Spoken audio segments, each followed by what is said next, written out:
Graphing quadratics, we're now going to do this from vertex form. And here's the deal. It's called vertex form because guess what they're going to give you? They're going to give you the vertex in this form. Your vertex form is right here. Notice I have something like we've usually used as slope. It's not a slope in quadratics, but it's what you're multiplying by. You've got C and you've got D. Here's how you do your vertex. It is the opposite of C, comma, D every time. Opposite of C, comma, D. So here it says given in, so what I'm telling you is in vertex form, your vertex is given. That makes sense. It's vertex form, so you get a vertex. So according to this first equation, look, it is very different from standard form. And I know the difference because there are parentheses. And it says to take the opposite of C. Well, C is in the parentheses. So I see -2, the opposite is +2. Comma D. D is -1. So that is my vertex. So when I fill it in the table, I don't have to do any math. It is given to me. So I will go right 2 and down 1. That is my vertex. I'm ready to go. I can even draw in my axis of symmetry already. So all I've got to do is type this guy into the calculator so I can get some other points around that vertex. So I've got 2x minus 2 squared minus 1. And I'm going to go to the table. And again, I'm looking for the vertex. So 2, -1. There it is. Right below it is 3, 1 and 4, 7. Reflected points would be 1, 1. Values match, and 0, 7. So I'm ready to plot those points. 1, 2, 3, 1, which means its reflection is right there. And 4, 7, and I'm going to go the other side, 0, 7. So I am graphed. So what's easier about vertex form is that your vertex is given. Everything else is the same. The axis of symmetry, I went through the x-axis at 2. This is a minimum. That is the lowest point on the graph. And I need x-intercepts. So I'm going to look in the table. I do notice when I graph that I have 2 of them. So I will write something 0.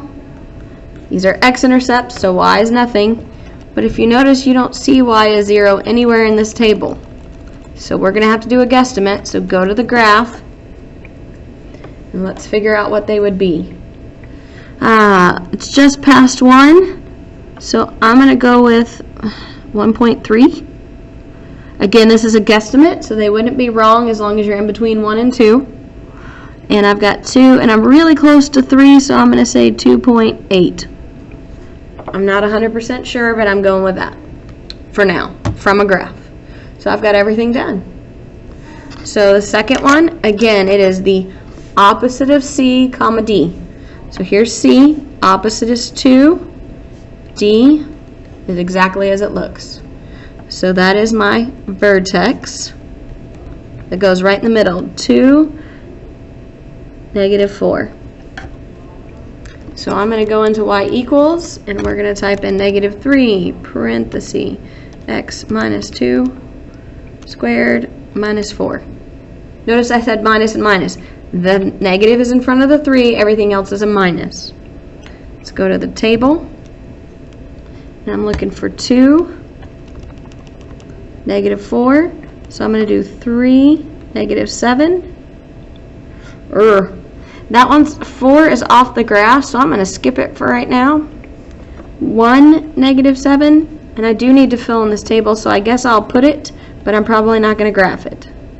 So that should be 4, -16, reflected points. So when I graph, I'm going to do 1, -7, and I'm going to do 3, -7, and the other point is off the graph, so I'm going with these for right now. Okay, axis of symmetry, let's draw it in. Make sure you cut the parabola right in half. Axis of symmetry is x equals 2. Went through the x-axis at 2. This is a maximum because my graph opens down. And hopefully you recognize, but if not, you can look at it in the calculator, that this graph is never going to hit. So there are none. In Algebra 2, we'll learn how to find those. They're imaginary, but right now, they don't exist. This graph is not headed towards the x-axis. It will never cross it. All right, last one. We're going to do opposite of C, -4, comma D. There's my vertex. -4, 3. Okay, now I'm going to put this guy in the calculator. So don't forget alpha y equals will get you a fraction. Otherwise you can do parentheses. X plus 4 squared plus 3. Okay, we're going to go to the table. And we see a lot of fractions. That's okay. -4, 3. I don't like that fraction, so I'm going to go with -2, 4. I'm going to skip that fraction and go to 0, 7. Make sure you get the reflected point. So I'm looking for 4 and 7 above that vertex. Here's my vertex, so go up. -6, 4, reflection. I'm looking for 7. There it is, -8, 7. So 1, 2, 3, 4, 2, 3. There's my vertex. I'm going to go ahead and draw in my axis of symmetry so that I can clearly see I can reflect points. -2. Is it -2? Oh no, it's -2, 1, 2, 3, 4. So reflecting 2 away should be here. -6, 4. And then I need 0, 7. Notice I'm 1, 2, 3. Or if you count from here, 1, 2, 3, and then 4. So I'm going to go 1, 2, 3, and then 4, which should be, yes, -8.